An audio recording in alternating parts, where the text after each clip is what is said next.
Di konten Sila kali ini kita akan ngomongin soal prioritas Pak Prabowo yang menyedihkan sekali. Selamat datang di Sila.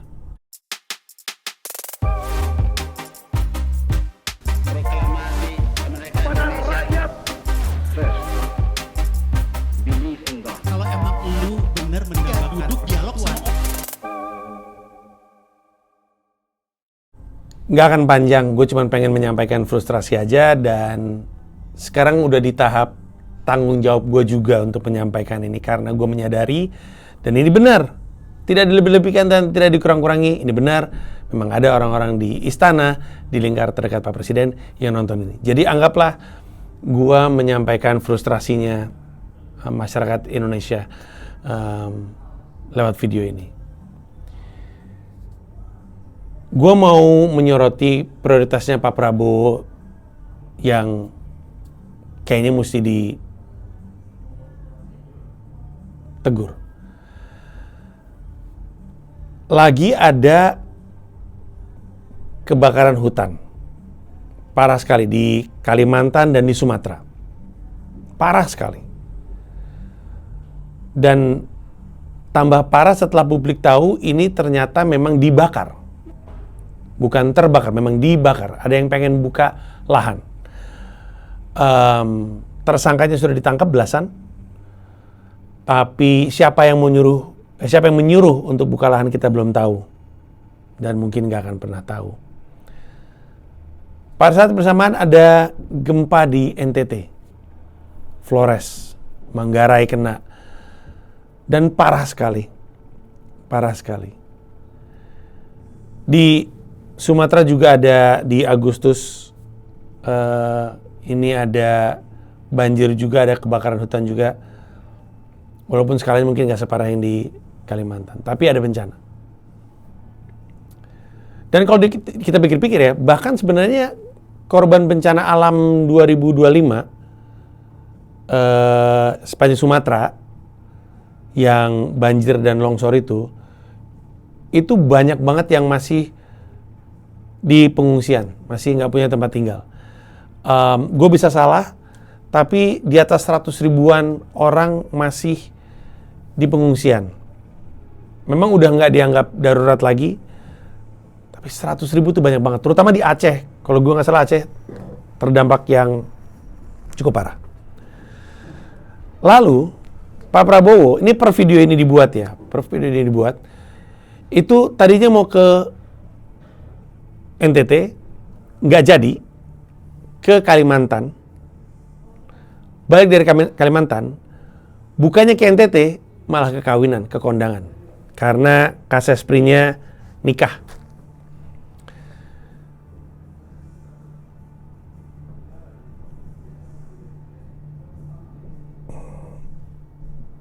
Pembenarannya apa sih? Datang ke kondangan pas lagi ada bencana. Sekarang gini, gua tidak mengkritik pergerakan pemerintah. Gua merasa dan gua menilai secara pemberitaan aja ya, karena gue cuma bisa nilai dari pemberitaan karena gua nggak kesana. Dari pemberitaan yang gue lihat, bantuan pemerintah ada, dan ya ada kontroversi soal berapa jumlah yang nyampe ya. Lu mungkin lihat videonya, ada yang viral, ada kepala daerah yang ngamuk banget karena dibilangnya berapa bantuannya, realitanya nggak seperti itu. Tentu ada seperti itu, tapi kenyataannya pemerintah gerak. Oke? Pemerintah melakukan tindakan. Baik di Karhutla, di Kalimantan utamanya, dan Sumatera, juga gempa di NTT, dan dampak dari banjir dan longsor di tahun lalu di Sumatera. Ada bantuannya. Tapi itu tidak bisa jadi alasan Pak Prabowo untuk bilang, kan pemerintah udah kerja, gue nggak perlu ke sana. Nggak bisa. Kenapa? Karena a leader is a dealer in hope. Ask around. A leader is a dealer in hope. Pemimpin adalah penjajah harapan. Emang itu tugasnya. Kehadiran presiden di tempat-tempat seperti ini memberikan harapan. memberikan kesan bahwa presiden yang memperhatikan. Karena itulah yang membuat Pak Prabowo pergi ke Kalimantan kan. Untuk ngelihat secara langsung, terlibat, briefing di tempat, ngelihat keadaannya, dan nunjukin sama masyarakat, gue udah di sini, gue lihat lo. Itu penting. Itu juga yang dibutuhkan di NTT. Mereka pengen ngelihat presiden di situ. Mereka mau ngelihat presiden di situ. Terlepas dari presiden ini dipilih atau tidak, tapi ketika presiden Republik Indonesia datang di situ, ada harapan.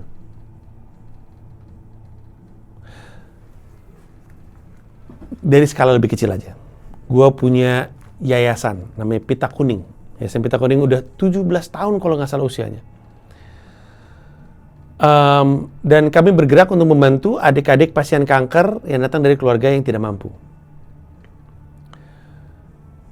Dari dulu sampai sekarang, kami berusaha untuk membantu keluarga-keluarga ini. Berhasil atau tidak, di luar kuasa kami. Kami memberikan yang terbaik, ada layanan psikososial terapi dan segala macamnya, tapi nyawa kan urusan Tuhan Yang Maha Kuasa. Kami membantu bukan karena ingin menyelamatkan nyawa, kami membantu karena kami bisa. Selama kami bisa, kami membantu. Dan dalam pengalaman gue, ada yayasannya aja, belum tentu bisa menyelamatkan nyawa anaknya atau tidak, tapi kehadiran yayasannya aja sudah cukup membuat tenang para keluarga. Karena keluarga ini panik, kalut mereka. Lagi kena musibah, anak gue kena, biayanya nggak kepikiran, harta gue habis, aduh gue gimana ya? Ada yayasannya aja, dan bukan cuma Pita Kuning, ada banyak yayasan. Ada yayasannya aja, udah ngasih ketenangan. Gue sering banget sengaja hadir di acara-acara Pita Kuning karena gue tahu ada gue aja udah bikin mereka happy. Padahal gue dokter juga bukan. Tapi gue bisa bikin mereka senyum, gue bisa bikin mereka ketawa, mereka bisa foto sama gue. Dan itu cukup untuk sementara waktu. Karena capek hidup kan. Nah bayangin bencana alam. Seperti NTT, seperti yang ada di Sumatera, seperti yang ada di Aceh. Ketika belum didatengin dan memutuskan untuk datang ke kawinan, itu kan ngasih pesan. Ngasih pesan bahwa buat Presiden Republik Indonesia, lebih jadi prioritas datang ke kondangan daripada datang ke lokasi bencana menghampiri warganya, rakyatnya. Presiden Prabowo ini kan bukan presiden untuk para pemilihnya dia. Dia presiden untuk seluruh rakyat Indonesia. Baik yang milih dia ataupun tidak, baik yang hidupnya tenang, ataupun apalagi yang hidupnya lagi nggak tenang. Sekarang mereka di tempat pengungsian. Kemarin gue dapat berita di NTT ada anak kecil yang meninggal di kamp pengungsian karena kedinginan atau karena sakit gitu. Lagi kayak gitu datang ke kawinan tuh gimana coba? Karena apa? Nggak enak. Nggak enak kalau nggak datang. Kok nggak enak sama orang lagi kawinan, lagi pesta? Nggak enak sama yang lagi kamp pengungsian dong. Kalau mau ngerasa nggak enak, sama yang di pengungsian. Ya, soalnya saya kan udah dijanjiin, ngomong aja baik-baik sama Kasespri-nya. Sorry, semoga lo mengerti dan gue yakin lo mengerti. Kondisinya lagi nggak memungkinkan. Mungkin gue juga sebenarnya di rumah doang sih, gue nggak langsung ke NTT. Tapi gue nggak bisa datang ke acara kawinan lo, karena akan memberi pesan kepada publik bahwa gue nggak peduli. Pasti lo mengerti. Dan gue yakin mereka, lagian, nggak ada Pak Prabowo, nggak apa-apa. Ada Gibran, ada Jokowi.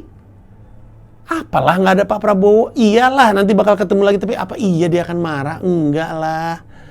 Masa iya Kasespri-nya marah karena presiden nggak datang ke kawinannya dia di saat sedang ada bencana? Masa iya sih Kasespri-nya marah? Apa iya? Enggak lah. Siapa sih yang nggak bisa mengerti kalau Pak Presiden nggak datang ke kawinan itu siapa? Semua orang juga ngerti. Sorry, gue nggak jadi datang. Bapak langsung ke NTT? Nggak juga, gue mau istirahat. Mungkin besok, mungkin lusa, tergantung perencanaan. Tapi gue nggak bisa datang. Kesan yang keluar tuh jelek. Susah banget sih mikir kayak gitu.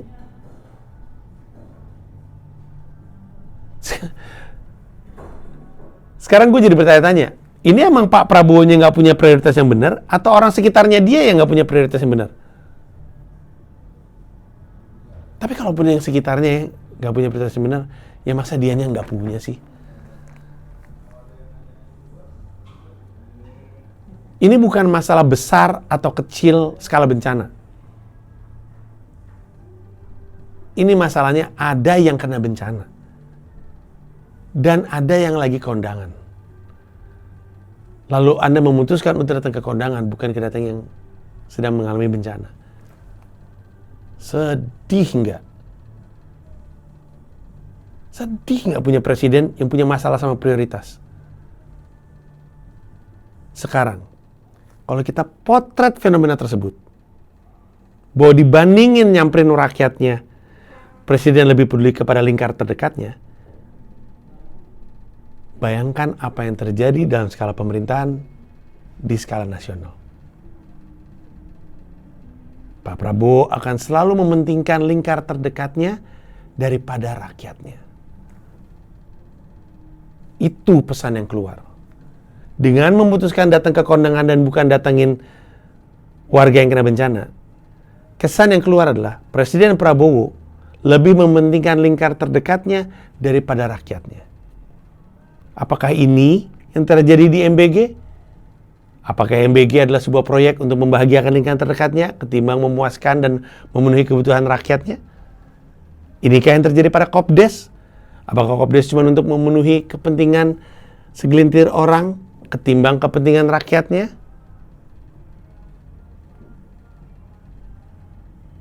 Sedih rakyat Indonesia punya presiden yang lebih peduli sama lingkar terdekatnya ketimbang kepada rakyat Indonesianya. Dan kalau ini yang terjadi di Indonesia saat ini, maka celakalah rakyat Indonesia.